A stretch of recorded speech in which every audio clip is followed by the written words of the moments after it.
Welcome to Black Man Lab. We are live. It is October 26th, Monday, and we are here with a great panel this week to have a great discussion around religious vocations. And, before we get started, I just want to kind of talk about what gets us here to Black Man Lab. Normally, we meet on a weekly basis every Monday at the Andrew and Walter Young YMCA.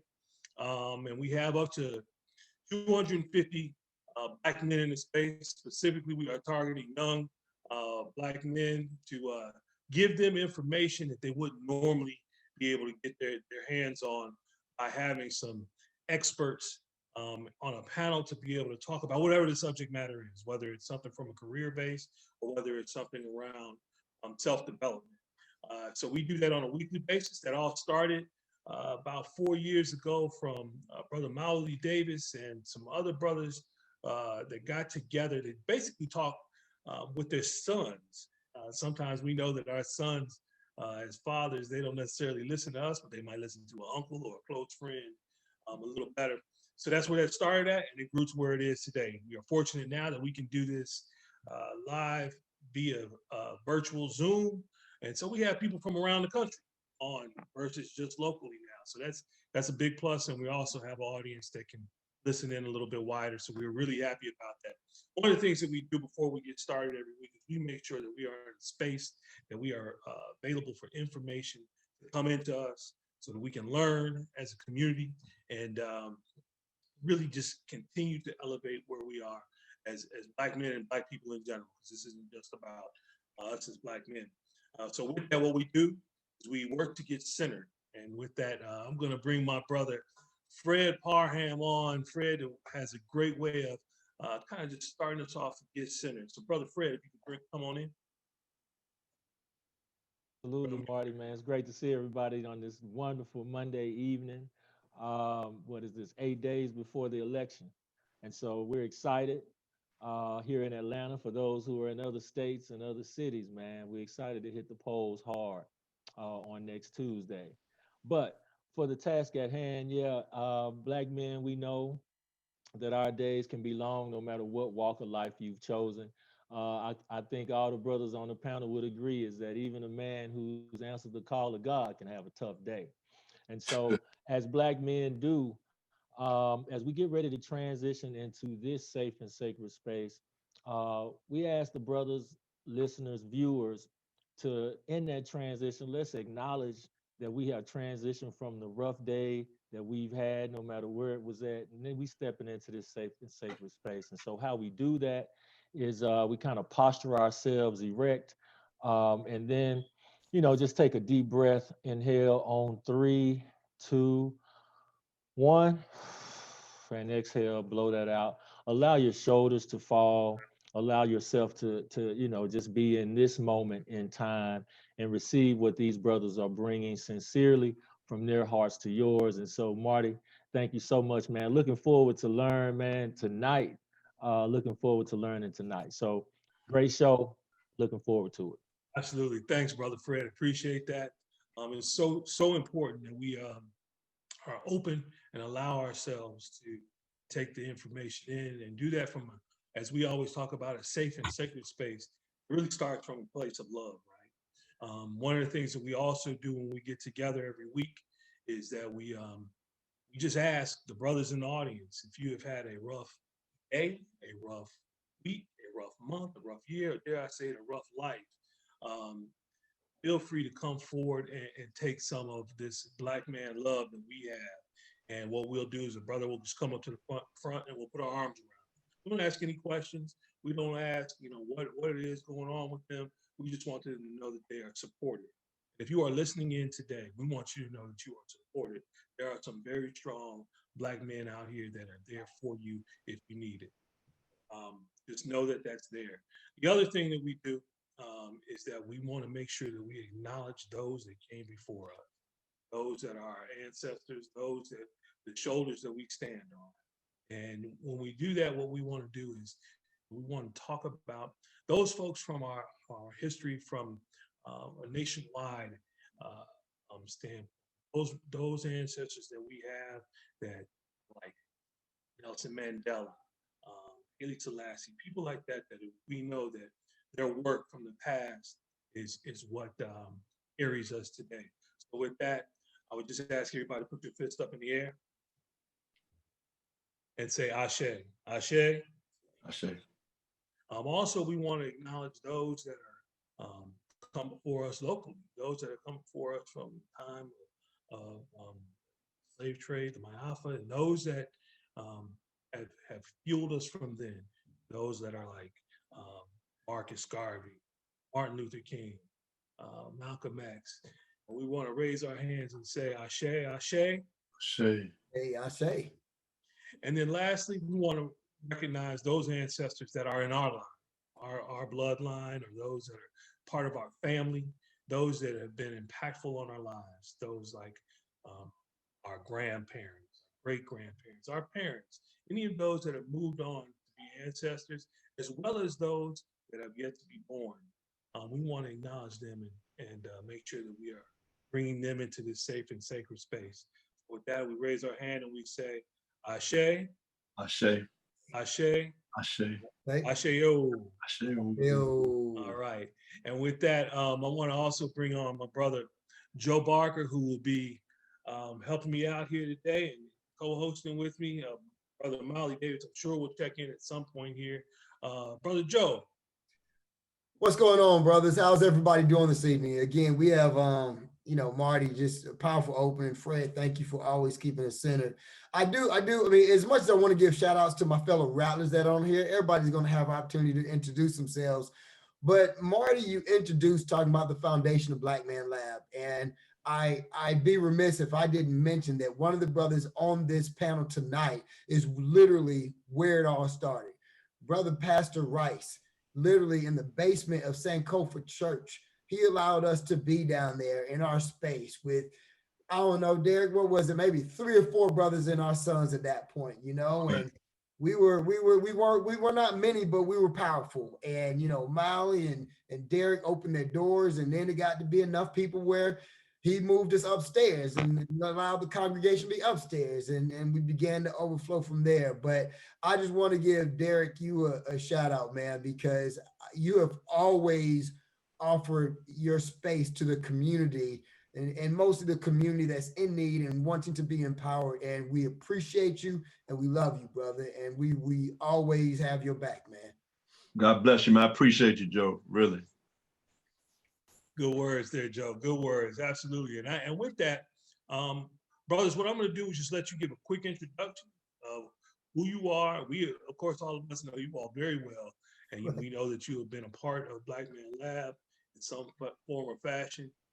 So we know you well, but we want the listening audience to know who you are as well. So if you give a quick introduction, since we were on you, Derrick, we'll start with you, man. Just tell the folks who you are and what you do. My name is Derrick Rice. I pastor Sankofa United Church of Christ here in Atlanta.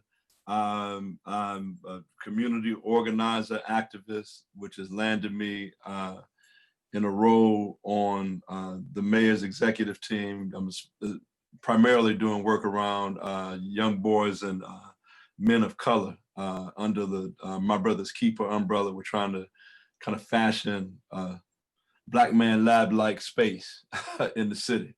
And so Brother Fred Parham and some others from the Black Man Lab space are helping to craft that. I'm just happy to be here, and it's interesting. And when I was asked to come and talk about this topic, I had no idea that 2 brothers that I genuinely consider brothers from another mother would be the other folk that were talking. And so this is a family atmosphere. So to have the next 2 that'll be talking, the truth of the matter is you're going to hear some real powerful ministers of the gospel. I'm just going to go along for the ride on this evening, but I'm happy to be here. I'm happy to be here. We are super happy to have you as always, D. And you are absolutely right. This is family. When you and the Williams brothers, we are very close through a variety of ways, either Chicago or the court. So Right. we all been spent some time on the court together. So appreciate you, bro. Brother Matt. Yes, sir. Yes, sir, Brother Marty. Always good to be with y'all, man. And in the absence of being in the YMCA together, man, at least we could be here sharing FaceTime. And so I'm grateful, Joe, for the invitation. Also, again, just is a beautiful thing to be in this space with my brother and my brother. To discuss what it means to be in religious vocation. And so my name is Matthew Wesley Williams. I serve as the president of the Interdenominational Theological Center, which whose emblem and campus you see over my shoulder is the Graduate Theological School in the heart of the Atlanta University Center, where Pastor Rice and I were classmates and matriculated through. And so I'm really just grateful to be here. We're grateful to have you, brother, as always. So looking forward to having your experiences talked about here on the panel today. My other brother, my favorite two-guard, Brother Reggie. Man, good to be here, brothers. It really is a joy to be here. I need to echo the sentiments of Pastor Rice. I had no clue that when I was being asked, when Joe hit me, first of all, Joe's my big brother. Beta Nu Chapter Alpha Florida A&M University, 1932. The oldest, the boldest, and the coldest. I say that for the Qs that's on the line. But had no idea that Pastor Rice, my brother, and my brother, like blood brother, would be on here too. So this is a joy. This is good for what ails me. This is good for my soul. It is good to be here with you all. Good evening. I'm Reginald Williams Jr. I am, he hates when I say this, Matthew is my big brother, although I'm older. See, I saw that, right. No, it is good. It is good to be on here and be in this space with brothers. I have long, kind of watched you all from afar, about 10 hours or far away when you get together on Monday night, when I saw my nephew Sage being there, embraced by the community with regard to what he was doing with his animation and stuff. And it is just good to see Black men, Black brothers come together and lean on one another and draw from one another and pour into one another. So I'm happy to be in this space, man. I'm happy to be in this space, and I'm happy for whatever I can add to the conversation and to add my voice to the chorus of what goes forth tonight. Absolutely, man. We are so glad to have you, Reg, from Chicago on. So we appreciate you. We appreciate all three of you brothers. I think we got, before we kick in, I'll let Brother Molly Davis is joining us, rolling in the car. What's happening, Molly? Molly, you there? He can't hear. You can't hear. You there, Molly? He's having some issues. Yeah, he turned. He'll check back in. He's on the road coming from Tifton, Georgia. So no telling what that's like. But anyway, so brothers, real quick, if you can give, I just would like to hear what got you all moving in the direction of the ministry. At what point did you know that this was the work that you needed to be doing? What was it that clicked in you, that told you, hey, I know what I want to do? And I'll start with you, Brother Derrick.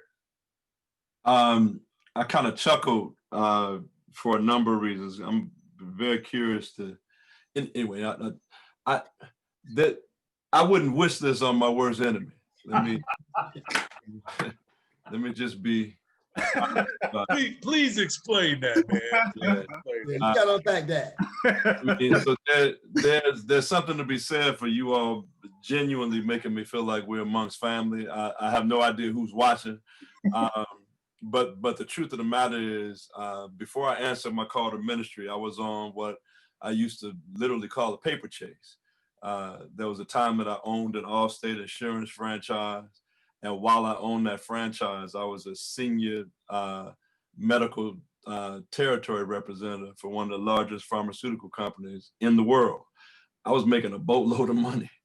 And I wrestled with coming back home from undergraduate school, and the pastor of my church, 3 weeks into coming back, making me sit in the pulpit with him. And every Sunday I did everything except preach. And I did that for about a year. And as, you know, seasoned saints, if you will do, they immediately began to say that there's a call on your life.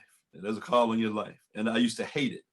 And there came a time when I came to know that that was true, but I tried to make it everything other than that. So I started community organizations in Chicago, ran for office twice, won once, lost once. But I tried to do everything other than what I knew it was. And it wasn't until I started dating the sister that I ended up marrying, who was a member at Trinity United Church of Christ. And I had a conversation with the pastor, and I told him very clearly, man, I don't want to go into ministry. Here are the reasons. I definitely don't want to be no pastor. And only like this smooth brother could, he gave me all of the 16 other things that I might be being called to. And it made me say, okay, well, I can do that as long as I ain't gonna pastor. And here I am, ultimately doing precisely what I didn't want to do, because I've always had issues with the church. I've seen the underbelly of the church. Some of the biggest hustlers I know are mainstays in the church. I had issues with how these African individuals could be so European in our teaching. And so I just didn't want any parts of it. And so the direct question, just in terms of, you know, how did I come to know? My life has been pointed in this direction for a while. I won't share the whole call story, which is one of the things that happens at ITC that I've had to write a gazillion times. Because honestly, some of the things I'm actually wrestling with now. My call story sounds real churchy, but just I know that my life has been pointing in this direction for a while, and I recognize that the calling has to do, in my opinion, with the liberation of oppressed folk. And because that's the work I've been doing for so long, I know I'm in the right lane. So for you, Brother Derrick, it was kind of matching up what your call for your people was to the spiritual side of things. If I'm hearing you correctly, is that what you're saying? So this honestly didn't really become crystal clear for me until my last birthday. So in May of this year, we did a virtual Zoom call. There's about 40, 50 people on the call. Reggie, you were on that call. Mm-hmm. And on that call too? Okay, my bad. My boys were on the call. I don't want no smoke tonight. I swear I don't. but on that call, you'll recall that several of my boys from undergraduate school, which is when, you know, I've got stories that I don't want people to know about. It was interesting to me to hear several of them say, oh, we saw you were going to be a pastor all along. And I'm talking about, I was buck wild in undergraduate school. I didn't know that, right? But as they started playing back stories in terms of, I have a disdain for injustice that's very real. And I did not realize until I started hearing some of these stories that it ain't just white police officers that are not doing right. They've reminded me of some stories about our own people who are moving kind of incorrectly. And I've been moving this way all along. I just had no idea that this was the lane. So I don't want to over spiritualize it. Then I went to church 3 times the whole 5 years it took me to graduate from undergraduate school. So it had nothing to do with spirit. It's just the way that I was moving. And I think that, you know, I've been built this way. Yeah. Salute. Got it.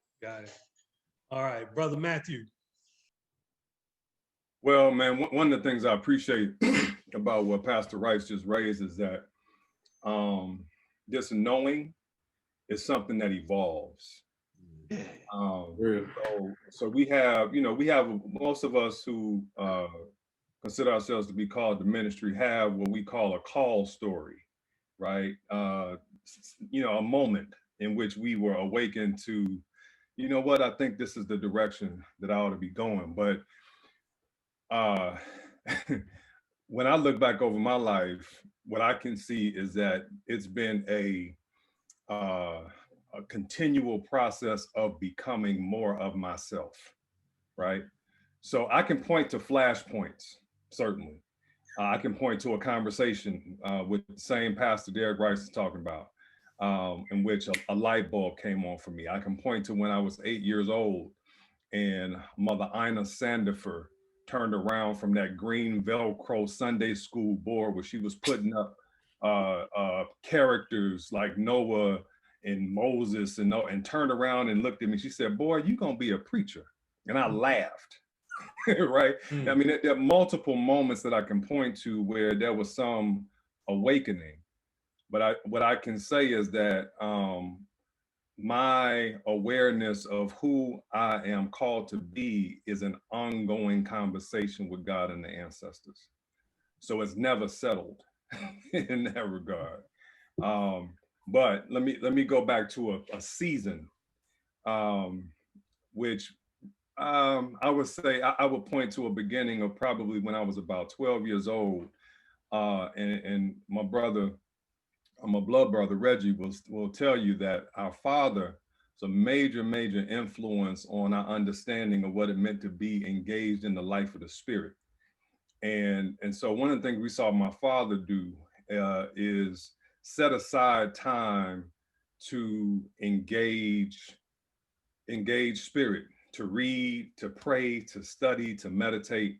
And so right around the age of 12, I kind of took up those same practices and found that I was really wired to be one who practices that kind of spirit, who practices spiritual practices, right? And through that process, up until I was about, I would say about 14, I came to an awareness of a sense of call and purpose. What I at the time I said to ministry. The community around me said, "You called to preach," right? And those are not necessarily the same thing. But the way, everybody's community interprets their call in a way that their imagination can handle. And so my community interpreted my call as a preacher. I knew I was called to ministry, which can take many different forms. And so that season was a season in which I became much more aware of my sense of purpose and call to ministry, which really is about servant leadership. And in the tradition in which we were born and raised, that servant leadership is servant leadership in service to the liberation of African peoples, right? So, it just is no separation between, in fact, I don't understand faith or spirituality. It's illegitimate if it has no bearing on the flesh and blood conditions of our people. So that's my story. And I'm sticking to it for now. Yeah, that's a good story, brother. And we're gonna keep diving deeper into it, man. We want to unpack as much of this as possible for our young ones that are listening, because it's important. I think that some of this is in a lot. To your point, you were talking about the one Queen Mother who turned around and said you're going to be a pastor one day. You can see that. We can see. I think this middle age gives you the ability to see that in certain people. You see leadership. You see some sense of spirituality or whatever you want to call it in people to lead. But we have to make sure that they're having it drawn out of them. That's on us. That's right. So that's great info you got there. Brother Reggie, how about you? I want to ditto what they said. Particularly, well, there's some similarities between myself and my brother's experience because of our watching of our dad. So if I was to give, like I'm like Matt, I can give these touch points. But one of the things I think is important to know is to know the kind of framework into which we were born, right? My story, and I dare say Matt's story, doesn't start with us, right? It starts with our parents. Our parents met at an Operation Breadbasket meeting, right? Which is the precursor to Operation Push. And so our parents were both intricately involved in Black freedom struggle and Black church, right? So that's the womb from which we come. And coming out of that womb, there were certain sensibilities, certain experiences, certain exposure that helped shape and craft kind of how we saw things. So when Matt says, I don't understand a faith or a spirituality outside of how it affects our community, that's because that's what we saw in Mama and Daddy, right? We'll be at church on Sunday and passing out tracts for Harold Washington after church on the 35th Street L, freezing cold when that hawk is coming around that corner off the Dan Ryan, right? And so there was no separation. And to have that kind of concretized, we went to a number of different churches before we got to Trinity, but to kind of have that concretized when we got to Trinity, to see that there does not have to be this separation, because some of these other churches, they like, you come to church to get away from all this other stuff, and we don't need no political revolution. We need da-da-da. No, but when that's concretized and you hear Jeremiah Wright calling out white supremacy and connecting that to your faith and how that lives out, that's a bringing together that which others, particularly from a perspective of white Western Christianity, which is really Americanity, whatever, another story. But to have that kind of sets the tone and kind of gives the womb out of which we came.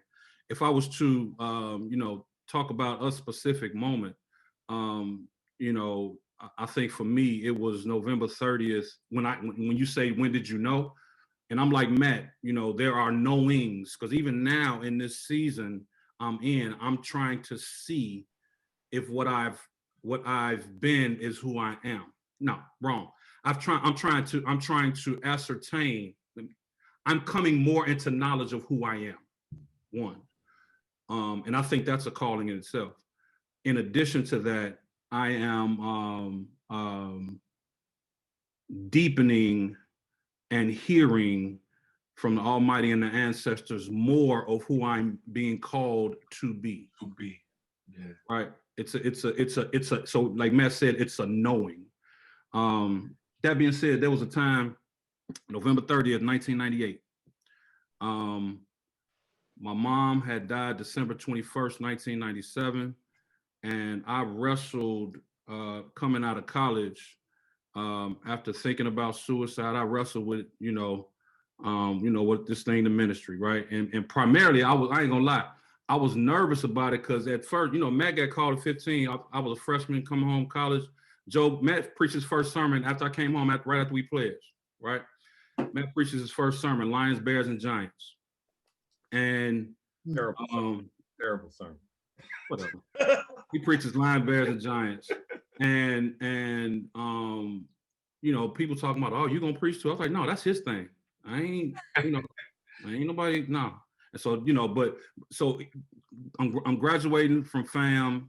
I've applied to law school. I have not gotten accepted to law school yet. Some other things happened I ain't gonna tell y'all about. But I contemplated suicide, right? And the one who talked me off was Mike Hargett, Joe Barker. He talked me off. Mike Hargett talked me off. And so coming out of that, I finally get accepted to law school. I go to law school, graduate from law school, but still don't have this, because I'm thinking I'm gonna go into business with my mother because she was an attorney. She dies in 97. The hell I'm gonna do, right? And all throughout law school, because my last year of college after graduating, I sensed something and talked to Pastor Wright about it. Sensed something. It's like, okay, if God got me going to law school, then I'm good. I ain't, that's still Matthew's thing. November 30th, 1998, Pastor Wright preached a sermon entitled "When God Disrupts Your Agenda," from Luke, the first chapter. And he says, when God disrupts your agenda, three things are going to happen. There's unsettling doubt, there's unrelenting fear, but there's God's unfailing promise that God will be with you. He said, I'm going to show you just how right I am. And after he's gone through, talking about Derrick, there's not just a pastoral ministry. You got all these 16 different types of ministries that you can go into, whether it's chaplaincy, whether it's army, whether it's all of these types of things. about it. So he said, you know, if you know you've been called to ministry, come down to the altar. We're gonna pray for you. 200 people went. I still ain't go. I'm sitting in my seat, sucking my bottom lip, right? But I go to his office afterward, and he talks to me from the time that the early morning service ended, which was about 1 o'clock, 2 o'clock. He talks to me in his office till it's time for him to go down at 6 o'clock for the 6 o'clock service. And by that time, I accepted, had accepted or understood myself to be called to this. Still didn't know what that meant, right? And so, talking to one of my dad's cell group partners, Dr. Dwight Hopkins, he was like, "It's cool that you don't know. You're not supposed to know right now, right? But you know enough to know that you are becoming and what you're becoming." So, I've kind of in some unclear predicaments kind of held on to that. But so there was a time that but I think it's always a knowing and a growing. It's not a static point, like this is it, right? And I used to think that, but it's a I'm growing and knowing. I don't know if that answers the question or not, but it does, brother. It does answer the question, and it speaks to, as you talk about growth, that happens in our lives in general, right? We're growing, but it's the acknowledging that you're growing, right? Yeah. You all have grown in the space of connecting God to your calling, and that in itself is extraordinary. Can I say this one thing too? Yeah. It's a knowing and a growing, and this is what I've come to recently, a knowing and a growing and an acceptance of who you are. Yeah. Right. It's a knowing, growing, and acceptance as you are growing and knowing. I would beg to say that although you all are in the ministry, that same mindset is what holds us Absolutely being the people that we are supposed to be. Yeah. Oh, absolutely. I know you didn't ask me, but I feel like Jeremiah right now. So this month that just passed at the church was Women's Awareness Month, and the last week we focused on domestic and intimate violence from domestic and intimate partners, and my sister Jerry Wright preached a ridiculously powerful sermon, and I called myself helping her. She was preparing, and she told me the text that she was preaching. I said, well, that's my favorite text. And I went back 20 years, told her when we had a conversation about it. And I'm telling her stuff I see in the text, and I'm thinking I'm helping. And it wasn't until about 40% of the way through her sermon where she's talking about domestic violence from intimate partners that I realized the reason that the sermon was resonating with me so is because this whole idea of domestic violence is not just about the framework that we talk about it in. I have an inner me, Reggie, that commits acts of violence on me regularly that I don't have to succumb to. Yeah, because one of the things that all three of us have in common that can be a double-edged sword for me anyway, is all of my mentors are giants. And I'm often trying to compare myself to giants. So the baddest preachers on the planet, the baddest administrators on the planet, the baddest Pan-African Black nationalist Christians on the planet are people that I pick up a phone and call regularly, and I compare myself to them. And I end up committing acts of violence on myself because I'm not where Walter Rodney was when he was 30 years old. I'm not where, you know what I mean? And so, I mean, I didn't mean to just jump in there, but there's something to be said for accepting where we are, when we are, because that's where we're supposed to be. And just doing the work that God has called us to do. Absolutely. And I think that's the key, man, is that we have to get comfortable as a people with what God is calling us to do. I think that we so often think we got stuff, and I'm going to keep it clean, but I wanted to say something else. But we think that we got stuff figured out. The truth is, we don't have anything figured out, right? You guys know that as you've moved and matriculated through your ministry, your calling, whatever you want to call it.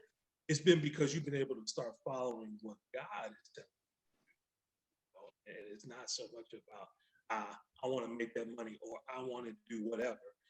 But you being pointed to. So it's very clear to me as you guys have spoken.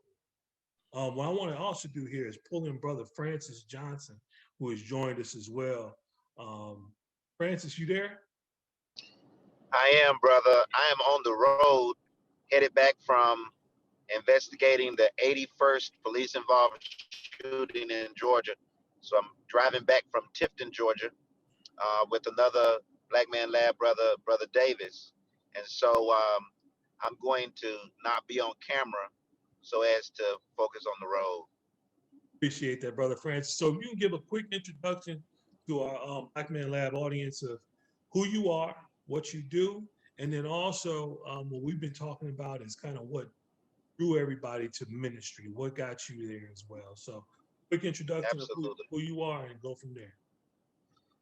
Absolutely. Well, I'm grateful to show up in the Black Man Lab tonight as a bivocational pastor who serves in a rural context, serving in Southeast Georgia. And I've been in the ministry for 26 years, and I've been a pastor for 21 years. I'm also an attorney. I practice in the area of constitutional torts, as well as catastrophic injury and wrongful death. I am also an educator, having taught constitutional law, race and the law, and the like at Savannah State University and Georgia Southern University. Past president of the Georgia NAACP, currently chairman of the New Georgia Project, transformational project started by Stacey Abrams and led courageously by Reverend Raphael Warnock, my friend, who's now running for Senate. Now I chair that work, which is transforming Georgia's landscape and empowering Black people to assert their power politically. And so grateful to show up in Black Man Lab tonight. Grateful for the work that this lab is doing to engineer better men, stronger men, braver men, courageous men. I came to the ministry, Brother Marty, as a very young man. I don't have the experience of having run from the calling or having people press me in the calling.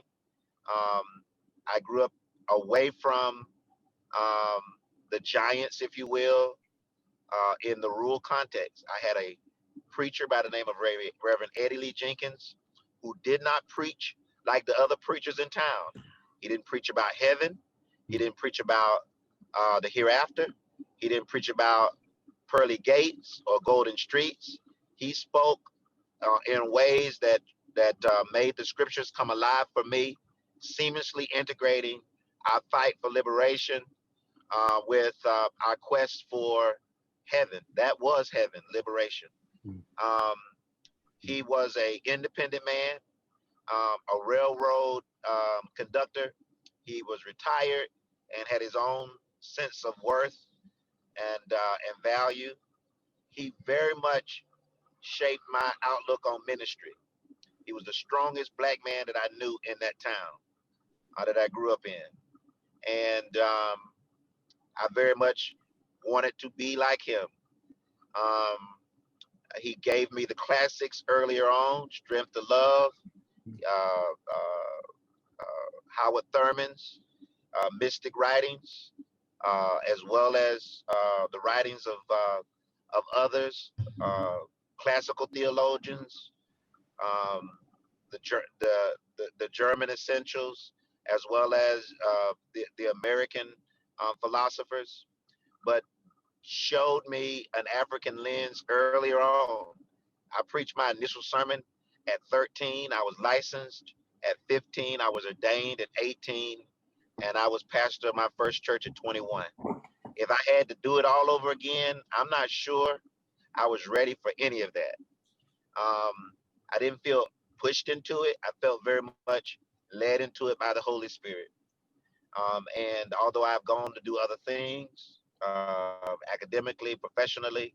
I've always seen it as a seamless integration of my life in the call and service to the church. And not a call to the church as it is, but a call to reform the church into what it must be to serve this present age. That's my calling to fulfill. And so may all my powers engage to do what I believe is my creator's will. And so that is our work, and that is what we're called to do. I will die a preacher. I will die preaching somewhere in some aspect, and hopefully it will not just be in words. It will be in what I've done. But I very much look forward to the ministry, and I've been encouraged to hear everybody else's stories of their calling or their Appreciate it. knowing, I should say. Thank you, Brother Johnson, man. It's really, really great to have you on here. You know, you are a man of your word, man. I've been with you in some of those environments. And brother, when he says that he will die preaching, when I went down to a protest in Sylvania, Georgia, with him and Brother David and so forth, and there was white militia down there, he means we may die preaching, brothers. Let me tell you.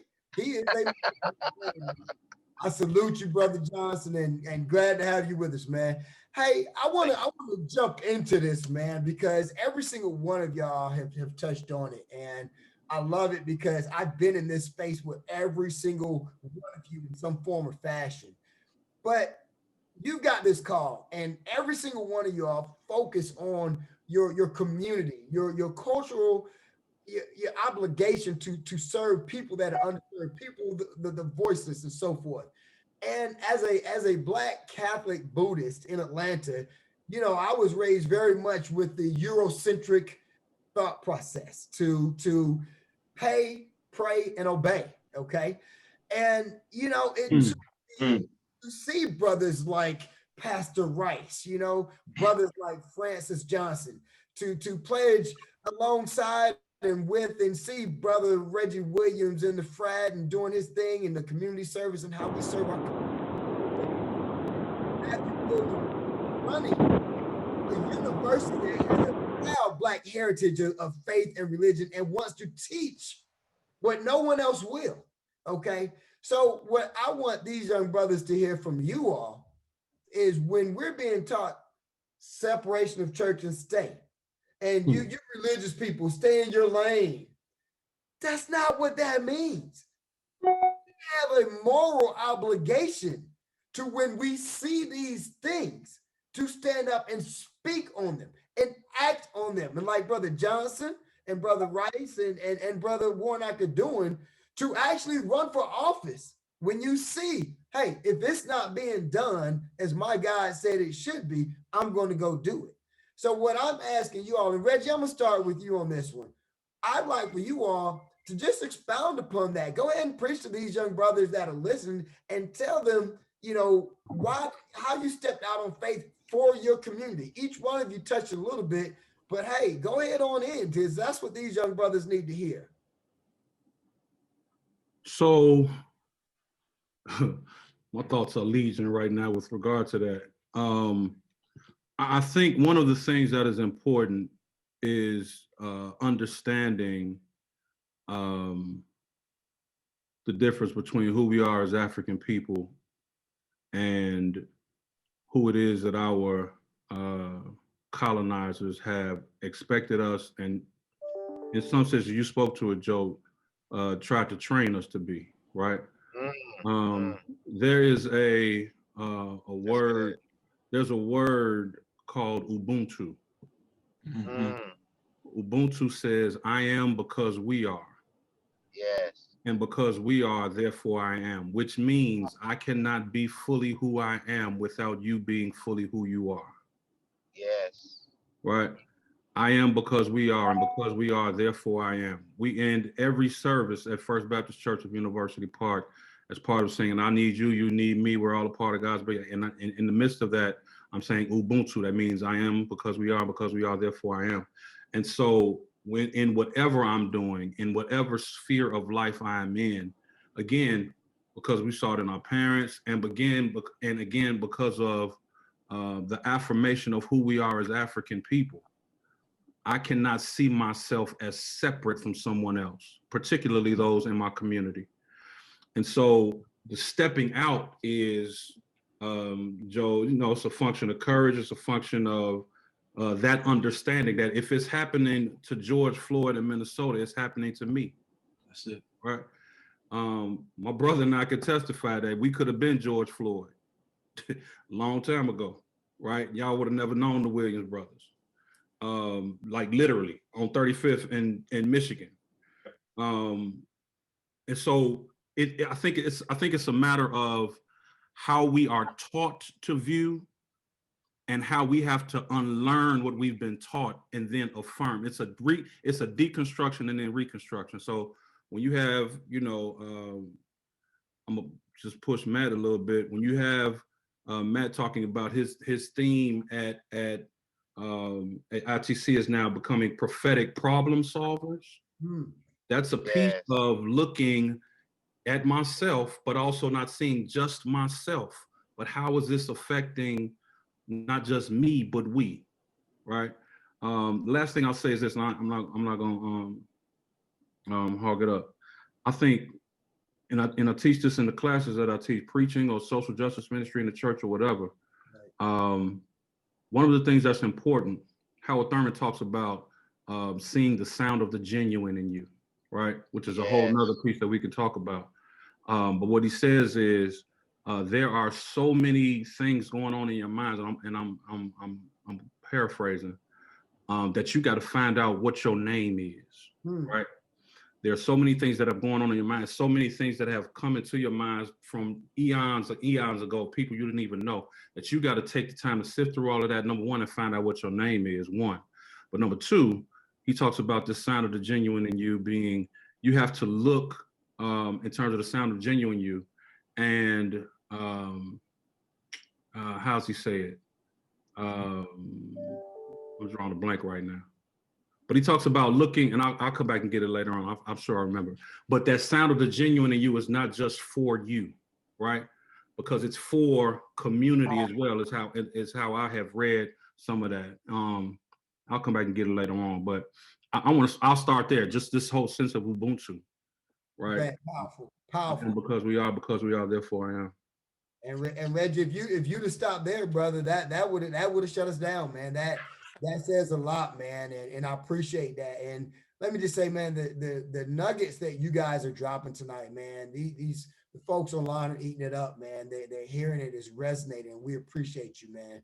Brother Johnson, let me ask you to do the same thing, man. Talk to us about, what would you say to these young brothers, and hey, here's why you need to speak out. You touched on it a lot, but go ahead and talk to these young brothers, Brother Johnson.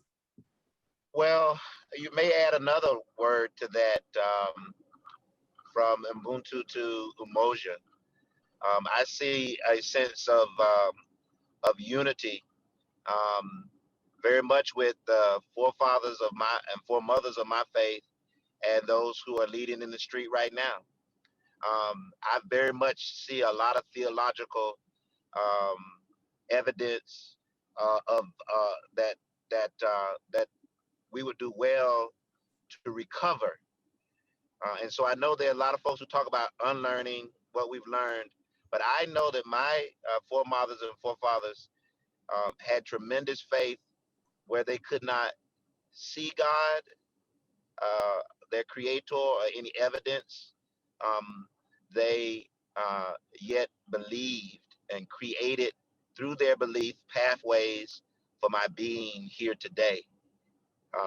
And so they would sing songs that pack a lot of theological significance in them. Over my head, I hear freedom in the air.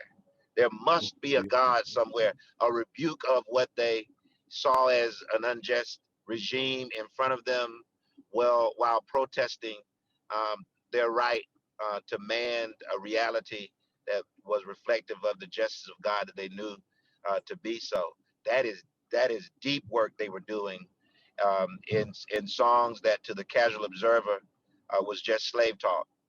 And so I very much would like to sing that in harmony, in emotion with young black men and women who are taken to the street and are saying Black Lives Matter, which is equally profound.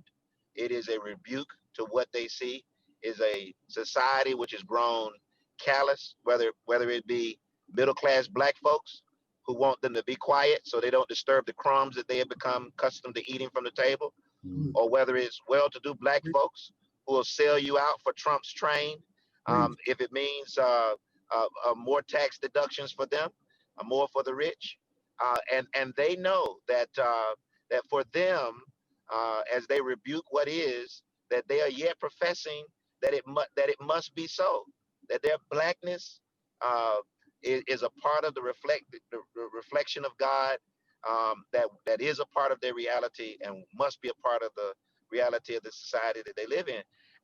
That's deep theological work that our young people are doing in the streets.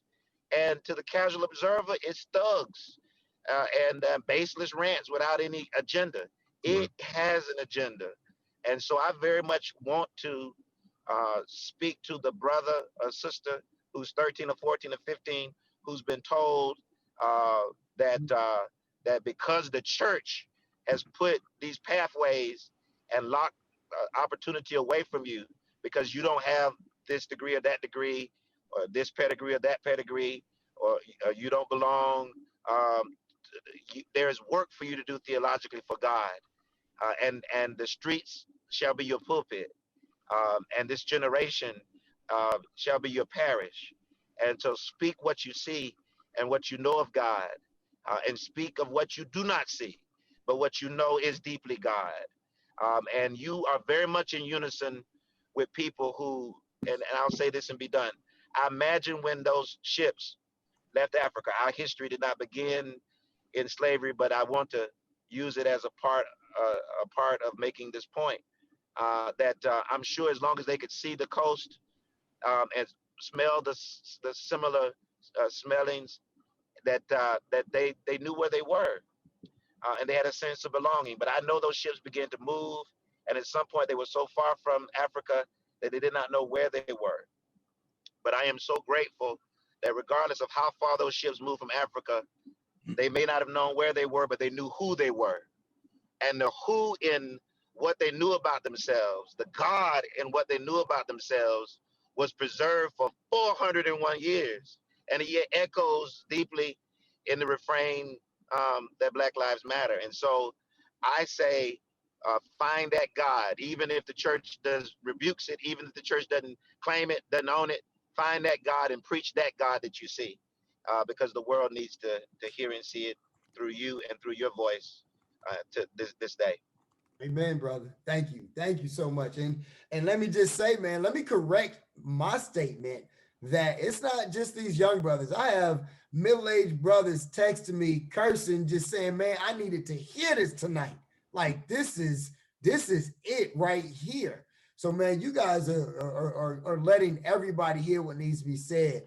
Pastor Rice, I want to pull you in next on it, man, because I mean, from the basement of Black Men Lab to protests at Emory saving lives, man. What your strength in being unapologetically Black and your faith so strong.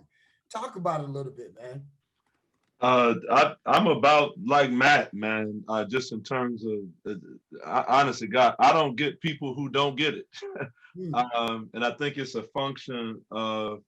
I think the starting point is in the Christian, well, not just the Christian tradition, in any faith tradition, it's a function of the way we read the sacred text. I mean, because you pick the text, I can show you liberation points in it. Bible God, Gita, Odus and Ephah, whatever. I mean, they talk about liberation, but in the Christian context, I think it's impossible to talk about being Christ-like and not consider individuals who are impoverished and in captivity, and the work that the dude did to free folks up. I mean, it's impossible to try to be that way and not consider that kind of work. I mean, here's a guy who preaches his first sermon And the text that framed the sermon said that the Spirit of the Lord had anointed him to free up poor folk. But what's interesting to me is the word for poor in that text is not the Greek word, I think it's penes, and folk scholars like Matt will correct me if I'm wrong, but there's a word for poor that's penes. It just means I'm poor. But the word that Jesus uses is tokos, which means I'm destitute because the government made me destitute. Come on, come on. So here is a man who preaches his first sermon that says, the Spirit of the Lord has anointed me to free up folk that the government made poor. And so how can you not, if you're trying to be like that African revolutionary, do work that looks like African revolutionary work, right? And so there's and I'm just talking about what the scripture says. There's another text of scripture, and I'm not using a Bible quoter, but there's a story of when Jesus is peppering, I believe, the disciples and asking them, who do people say that I am? And they go through this litany of folk. Some say Elijah, some say, and they go through the whole piece. But when they land on it, it's Peter who's saying, no, I know you're the Messiah. But what's interesting is at that point that Jesus then says, all right, number one, I'm gonna change your name. But number two, I'm gonna say the name that I changed you to is on this rock, I'm going to build my church. And the word for church is ecclesia. And we in Sunday school, Matt talked about the sister at their church that had, I thought my church was the only one with a green felt board and all them white characters, but Deaconess Lily and David's at my church had the same board, interestingly. And one of the things that we have learned in Sunday school and Bible study, for those of us who spent time in church as young folks, is that we've been called out of a darkness into the marvelous light, using that word ecclesia. But another definition, and depending on which books you're looking in to kind of do the etymology, it says that ecclesia also says that these are individuals that were called out from the masses of people for the express purpose of legislating on behalf of the masses of folk. That's what the church is, right? And so when you, for me, Joe, because I love you, and I don't mean this to you, but the truth of the matter is, it's offensive to me when people say, how can you do what you're doing like I'm doing something? Shit, I'm being like Jesus, right? Thank you. And so the point becomes, if these stories find themselves located in Northeast Africa, and we have all of these stories where Rome is calling the shots, Black Lives Matter ain't no new idea. No. Right? I mean, there were 2,000 Black men who were crucified a year before Jesus was even born because they were rebels against the Roman Empire in Africa. How can you not do this work? You know, and I mean, the question is a valid question, but for us to allow this to not be considered the norm, I believe is a critique upon us, because and I'll speak for myself. I'll stop and I'll tell a story and I'll be done. Matt, Reggie, and I were at, I don't know if Matt was there for sure, but I know for sure Reggie and I were in the room when some group pulled together the up and coming social justice preachers in the country. And there were several folks, I won't call any names, but several folks were in the room, and one of our other mentors, Dr. Ivor Carruthers, starts this conversation off by saying, what are you willing to die for? In the midst of all of these preachers. Reggie and I, it was a U-shaped room. Reggie and I were on the end of this U-shape, so we were probably the last 3 or 4 people to answer. And by the time the question got around to us, I'm crying, I'm bawling crying, because every Negro in the room figured out a one way or another to say, I ain't willing to die for nothing. These are the up and coming social justice preachers in the country, which is why I'm not gonna call no names. But when it got to me and I was crying, Mama Ivor says, I know why Derrick is crying. And for those of you all who know me, you all know I have an edge, and folks say I'm difficult to get along with. I don't like nobody telling me, how you know what the hell I'm crying for, right? And this is my mentor. But when she said it, I'm like, I don't even fully know why I'm crying. How you know, right? But here was the story that she told. She said, I taught Derrick how to shoot a gun when he was 4 years old. when my ex-husband, Jacob Carruthers, who wrote Intellectual Warfare, who had no use for the church at all, was doing Pan-African Black nationalist work. We put Pan-African Black nationalism in Derrick before he knew what we were doing. Mm. He's crying because he can't do anything around ministry other than freeing up Black people. And in my mind, I'm like, damn, you know why I'm crying? I didn't know, right? And so what happens is there's this framework that's given to us when you can't be what you've not seen. And some of the things that we've seen, I believe we have allowed ourselves, if we're honest, to stick our chest out because we're doing something different, when the truth of the matter is we need to teach folk how to do differently so that we are no longer the few people that can be on this kind of call. Another way. This is just the way ministry should be, in my humble opinion. No, I mean, you nailed it, man. Everything you said, and good brother, you know, I'm never going to take offense because we know the question has to be asked, and that's the response people need to hear. People need to understand when you ask that question, it's offensive because the question isn't, why are you doing? The question is, why aren't you doing it? Right.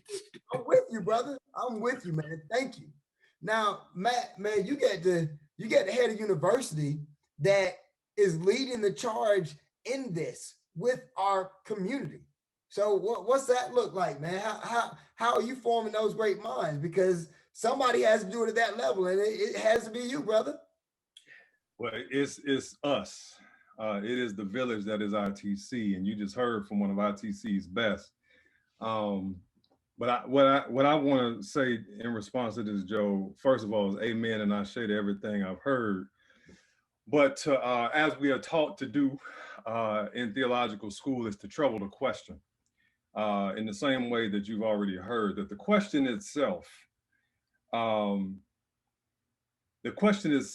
is a manifestation of the fact that we have been sold a lie. Mm.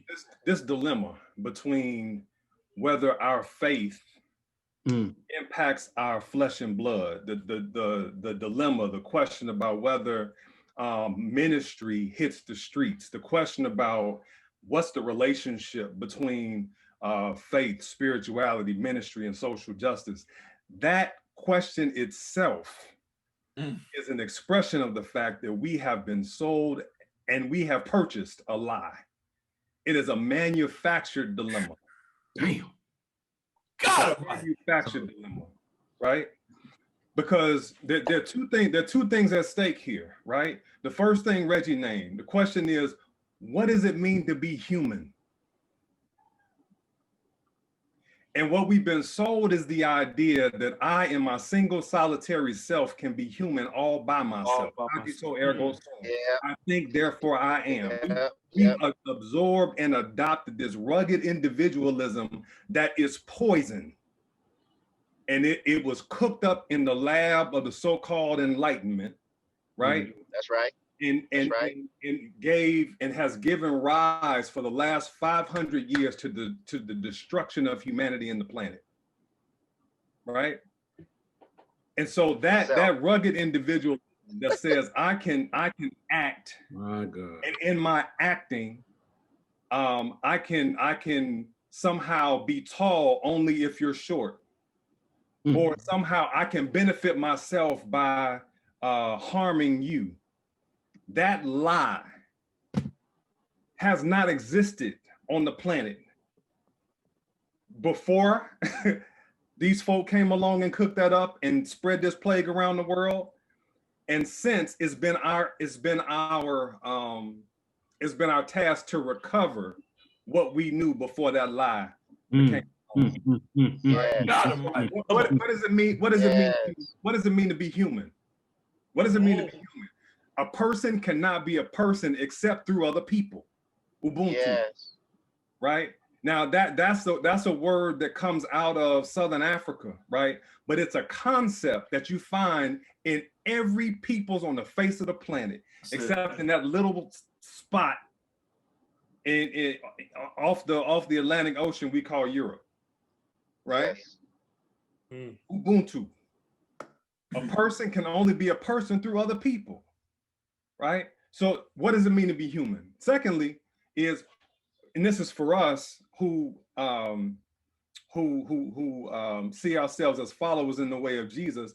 What does it mean to be a follower in the way of Jesus? Notice I did not say Christian. Talk it, man. Yes. Sir. What does it mean to be a follower in the way of Jesus? A brown skinned 30-something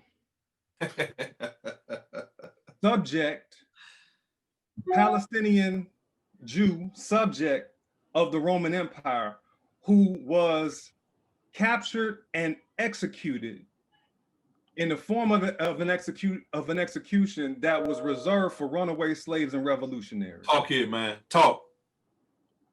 Right? That's this. So 400 years after his demise, along comes this cat who takes the electric chair that they killed him on, the symbol of capital punishment, and says, "By this sign conquer." Mm-hmm. After they had been slaying Christian Mm-hmm. followers in the way of Jesus for hundreds of years, by this sign conquer, and made this religion that had developed out of the inspiration of this revolutionary, the state religion. And we've been reckoning with the legacy of that state, that empire religion ever since. And, Yep. and this lie that we've absorbed is the lie of the empire, Man. Yes, sir. right? So the question we have to answer is the same question that those folk who were huddled in the upper room in the book of Acts had to answer. What does it mean to be a follower in the way of Jesus, in the very type of empire that executed him? Yeah. Brother. Brother What does Matt, it mean Brother to be Matt. human? What does it mean to be human? And what does it mean to follow in the way of Jesus? Notice I did not say Christian. Yes. Right now, so to the young folk young brothers who are on this call, look. So we all claim Jesus, right? We all, are under. We talk about the church, but here's the thing: God is not restricted to this church. Period. Help us. Help us. God is not restricted to whatever institutional spaces, Period. right, that we've set up to try to capture and domesticate this wild spirit that created heaven and earth, right? God is, Period. right? And not only, and the way we know God is because you are. That's right. Because when you look at that word Ubuntu, right? Those last three letters, Ubuntu. Oh yeah. Talk. Spirit. Talk. Spirit. Talk. To be human is to participate in divinity. So there's nowhere you can go. You can't get away from this thing. There's nowhere you can go that's not sacred space. Yes. Yes. Because when you show up, God shows up. That's right. So where you gonna go? Man. Right? Man. So this whole idea of how the one connects to the other, it's all one, man. And anybody trying to sell you the idea that you can go someplace where God is not, and you're expected to be something other than what God has called you to be, they're selling you a lie. And call that lie wherever you see it. There you go. Yep. Hey. Yep. There you go. Good Look, luck, man. Marty. Look, let's pause. Okay, first of all, we got to 20. pause. Need a 20. Right? They need a 20. Okay, Yes. we talk about Black Man Lab being Yes, like sir. a church. Well, we didn't go to church today. That's it. Okay? And this is the talk that we needed. We were talking about vocation and ministry, but the reality of it is what all of you brothers have talked about today is it's ministry in life that we all should be adhering to, right? This thing is, the bottom line is, this thing has never been about us. And when we get into talking about us, me, myself, and I, that thing that you were talking about, Matt, we get to talking about that, we are talking about a lie. Because then we are not talking about our we are not talking about the world. We are not talking about what nature is meant to be. We are not talking about it, right? And that's what somebody else is putting our head. That's right.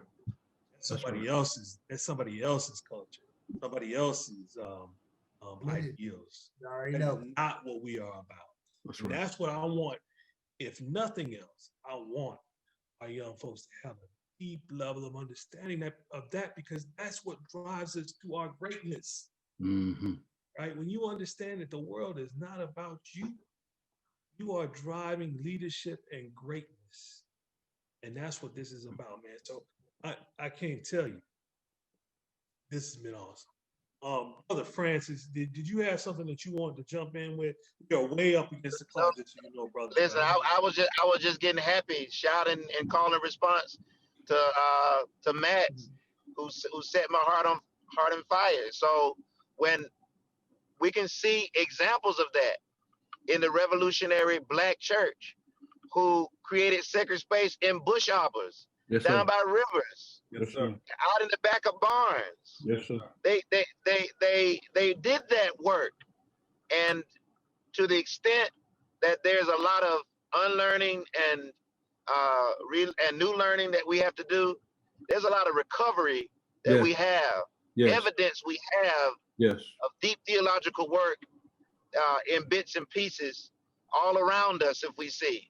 And so we just left an apartment complex where a mother is grieving over her son. And through her grief, she looked up at us, lawyers who are there to do justice for her. And she was yet able to say, do justice. She got a whole system, 401 years pressing against her faith to say that there will be no justice. But she said, do justice. And is that not what is required of us as men, to do justice, to love mercy, and to walk humbly? So, Brother Matt, you set my heart on fire.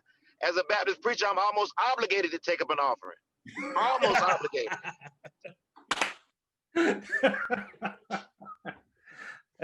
And look, although we are up against the clock, I do not want to stop this conversation because it's that important, man. We talk about weekly, we talk about different career stuff with people, talk about, the self-development stuff for our young folks every week. But this level of deep understanding of our connection, I'm being very specific when I say our connection to the Creator, has to be understood, because that's what changes this whole dynamic of destruction that we have either bought into or been a part of, and then we succumb to it. And then our communities before I continue, Brother Mouthy, did you want to jump in? Are you there? Yeah, man, y'all can't even see me, bro, because we're on this dark road on our way. Spirit. Yeah, bro, we on this dark, dusty road coming back. But all I want to say, man, is this is Black Man Lab. What you heard tonight is Black Man Lab from these brothers, because what we've all been looking for, what we all are in search of, is our best selves, our deepest selves, ourselves most connected to our calling from our God, whatever we call God, and from our ancestors. And so the reason this is resonating so deeply with us, whether you are an investor, a student, a lawyer, a police officer, whatever you are, this is a universal truth that these brothers are offering up.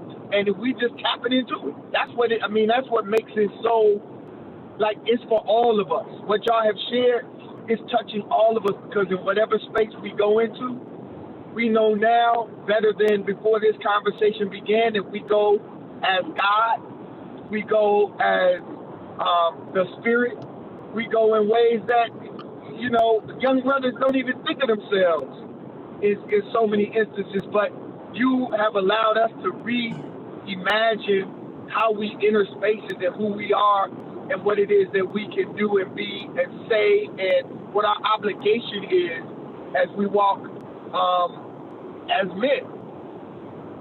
And so I give thanks You know, I really do. And to be able to call all you brothers, brothers in a very, very real sense. Every brother that has spoken has, I've been blessed enough to have had them hold my back down. And as we say back in the day, go back to back with in different levels. Sometimes physically, sometimes spiritually, intellectually, politically. It's real. It's real, man. And so my prayer is that my sons and their friends find brotherhood and a community of brothers like this, because it makes us. It makes us. We are literally because we are. So I just wanted to share that. I know we're running out of time, but I know Maurice is extending our time a little bit, and because I want to really hear about these habits, rituals, and disciplines. How do you get to a place in your spiritual development, right? Because y'all ain't up here by accident. This kind of stuff just doesn't happen. What have you done to foster realizing and awakening the spirit within you and recognizing the spirit all around you and in other folk? So I'm really interested in that conversation prayerfully before we wrap. Yeah, let's move into that, Molly. Brothers, as Molly was saying, every week that we have our panelists here, we always want to hear about those habits, rituals, and disciplines you have that continue to push you through on a daily basis. Right? We all got something that we do every day that fuels us to drive forward. And we know that none of this stuff happens by accident. And those habits, rituals, and disciplines are a big part of what creates and makes us. So if you could just, I'm gonna go through each of you guys, just give your habits, rituals, and disciplines. We want the young brothers that are listening out there, or anybody that's listening out there, there's a nugget that they can pick up that helps them to push forward, especially with some of this information that we talked about today. That would be great. So, Brother Derrick, I'll start with you, man. Your habits, rituals, and disciplines. As almost perfunctory as it sounds, man, I finally, honestly, and this is almost tough to say in front of however many young folks are watching, but it wasn't until probably within the last 3 or 4 years that I could honestly say that I don't start or finish the day without spending time with God. And that's just sitting and let me be clear so it doesn't sound overly churchy. It's not always praying.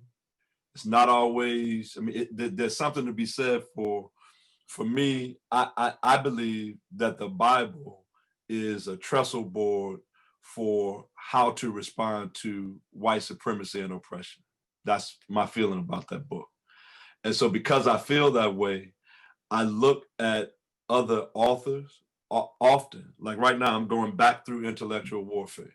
And I'm looking at how European education has messed up our people, right? And so because I believe that this white supremacy piece is the driver of everything that our spirituality ought to be responding to right now, I'm reading stuff, but listening for God's voice in terms of how to use this stuff to respond today, right? And so that's a daily practice for me. The other piece is Maoli used an illustration in one of the other organization that we helped start, Let Us Make Man. We did a town hall and in the community organizing piece. He started his illustration off by talking about how he had been running on a treadmill by himself for a while, but he had this contest with Kahari, and Kahari was running at a pace that he didn't think he could keep up.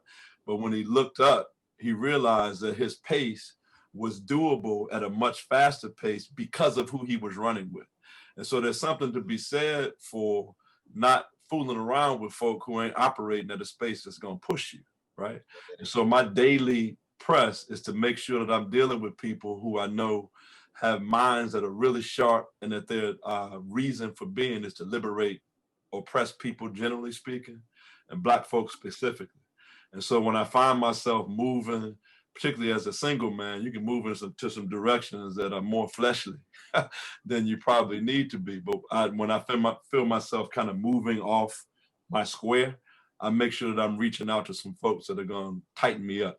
And so that's a daily practice. So like in this conversation, listening to Matt and Reggie and Francys too, for that matter, talk, it makes me now want to go back and tighten up a little bit more.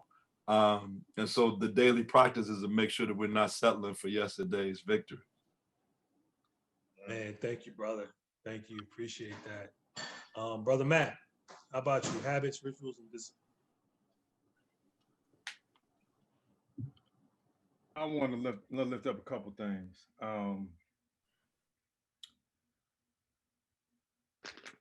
I think that one of the themes that you heard among us was that all of us had the gift of spending time with venerable elders. Yeah. And you know, when we reflect on our time with those elders, most times the stories come through reflecting on some powerful word that they gave us, something they said to us that's impacted us. But what I believe has been most impactful in my life in my engagement with elders is to be able to sit in their energy. Not just to hear what they said, but they've had a life experience and a prolonged engagement with the life of the spirit that has changed their frequency, right? Such that I can sit in their presence and be changed. So there's no substitute for knowing what it feels like to be in the presence of somebody who spends time in the presence of God. That's it, Doc. And sometimes you don't need words. Sometimes it's just most times it's the presence that teaches you how to be present with yourself in the presence of the Creator. Because there's so much out here distracting us, right? And more than anything, y'all, particularly for Black men in the belly of the beast, there's nothing more revolutionary than being still enough to be able to feel the presence of the Creator who says you are enough. Yep. There's nothing more powerful than being in the presence of the Creator who knit you together and can affirm who you are just as you are in the midst of an environment that tells you that everything about you is evil. Yep. That requires the discipline of being still in the presence of the Creator. And there are going to be times when the Creator is telling you need to get up off your ass and do this, that, and the other, right? But there'll be other times when the Creator and the ancestors will nudge you into just an awareness of your value. Yep. That exposes and indicts the lie that we deal with on a daily basis. So I would say the discipline of spending time in presence with oneself, with elders, with ancestors who are still very much with us, and with the very Creator who knit us together in our mother's womb. Man, that's deep right there. I just spent a week, for my birthday week, my woman took me away to Florida, and I sat on the water every day by myself, doing exactly what you just talked about. And my spirit coming back home on is on a whole nother level. That's why this is resonating with me so deep, because all I was doing was finding that, and I'm not making this about me, but it's just an example, finding that space within me to say exactly what you just said, Matt.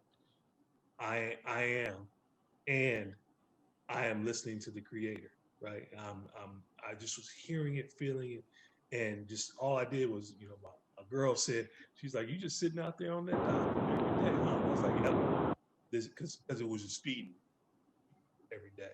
So I completely feel that, brother. Thank you, So, brother Reggie. How about you? Yeah, this is why I don't like coming behind my brother.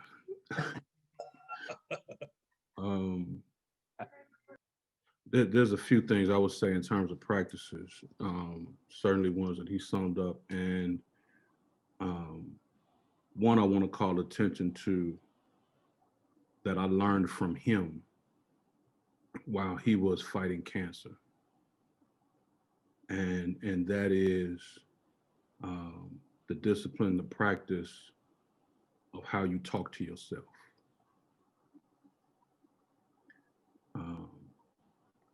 It's important in terms of affirmations. And, I realized up until recently, I had stopped doing affirmations, right? And so, sometimes we fall off, get back on. That's why it's a practice, right? It's a practice. So I think affirmations are huge, so that we tell ourselves we are enough. We are worthy of love. We are worthy of fair treatment. Affirmations, and some of those affirmations may come through the things that you say to yourself. Some of the things, sometimes it's a verse that comes to mind, right? It's a scripture that comes to mind. Sometimes it's a word that you got from an ancestor or from an elder that is just deeply embedded in your spirit, right? Our mother used to, before she let us out the car, they'd be my prince today, right? And every now and then I hear my mother, before I go out the house, be my prince today, right? That's an affirmation that so when he talked about the ancestors being with, so affirmation, I think is an important piece in terms of practices. And I echo what Derrick and Matt have already offered. But for me, I've seen that be a game changer. The practices of stillness, of meditation. We could talk prayer. All of those pieces are very important, and it's important as Matt said already, a practice. But that affirmation piece of how we talk to ourselves. That's what I would add to what they've already added.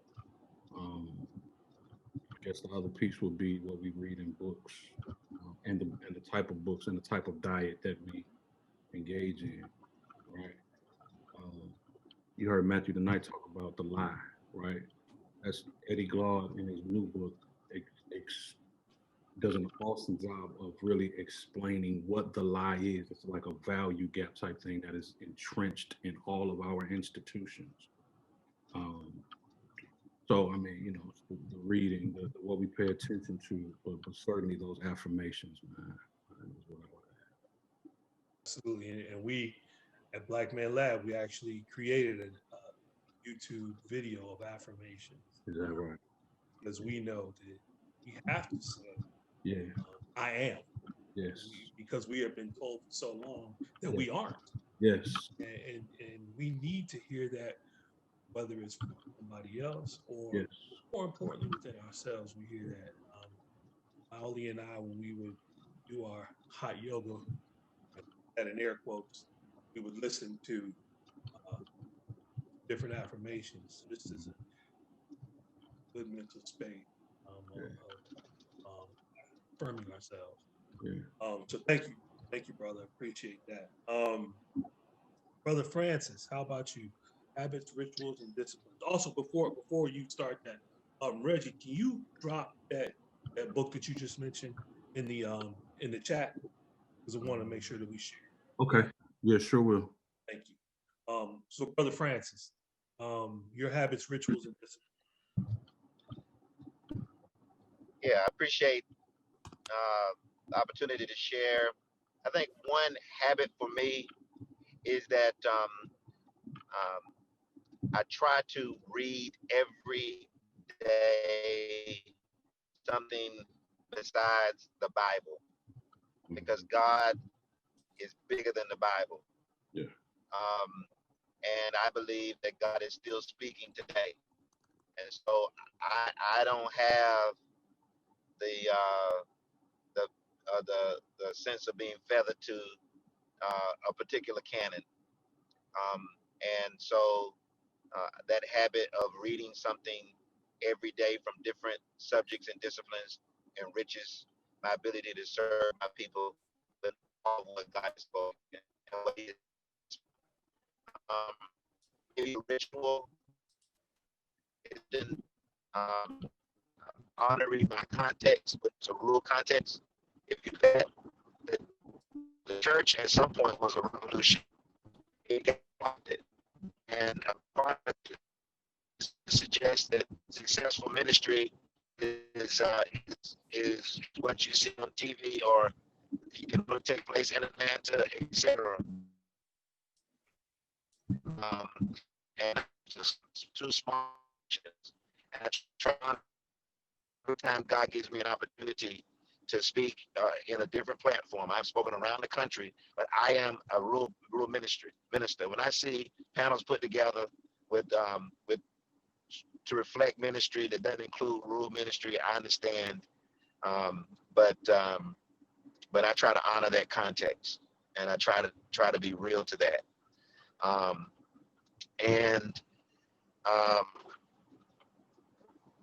I think another thing that I try to do, and it's been said beautifully, is to sit still. But I try to look for those God moments where I can be what I preach. And that means in a heteronormative driven church that I have to seek to, and in a Christian world, and in a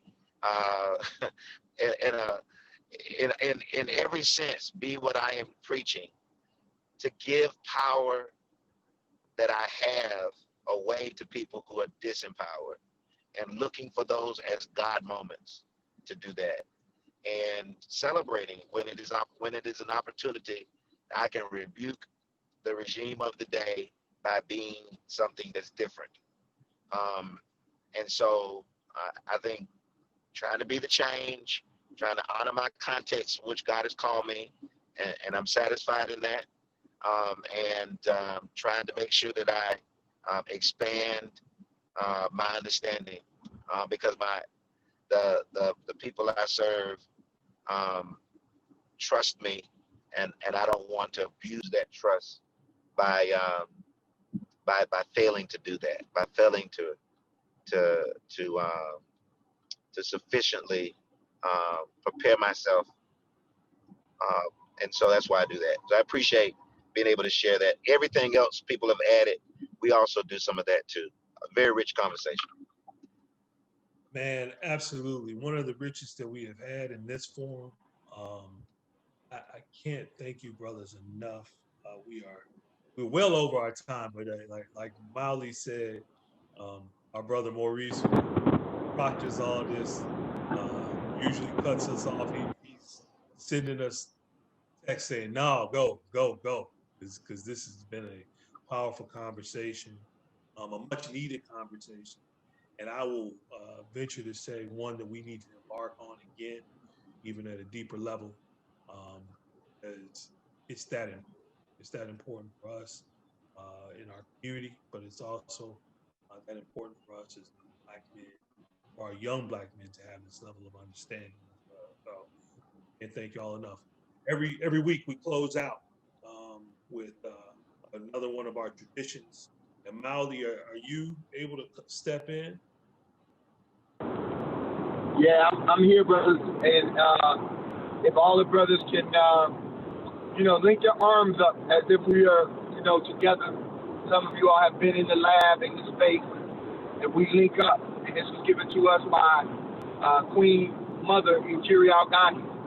And it's just as simple as this. And I think it reaffirms everything that you all have raised about the we are, because the I am, because we are.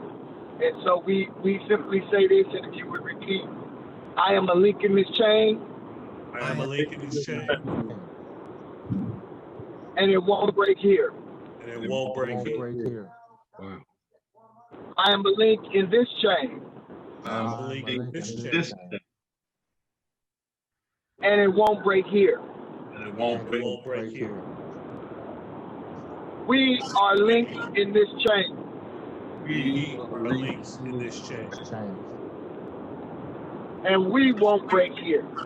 We won't break here. Won't break here. Ashe. Ashe. And I'll also say, brothers, I would love for us just to all together just end with that one word that Brother Matthew brought up before, Ubuntu. That is important. So if we can repeat it, Ubuntu. Ubuntu. Thank you all, man. Ubuntu. Thank you all so much. Thank you, brother. We will continue to push forward, and I look forward to us being in the same space together again in the future, and we will continue to do the work that is important for our people, man. Thank you so much, brothers. Thank you, brother. Appreciate you guys, man. All right. Love y'all, man. Much love, brother.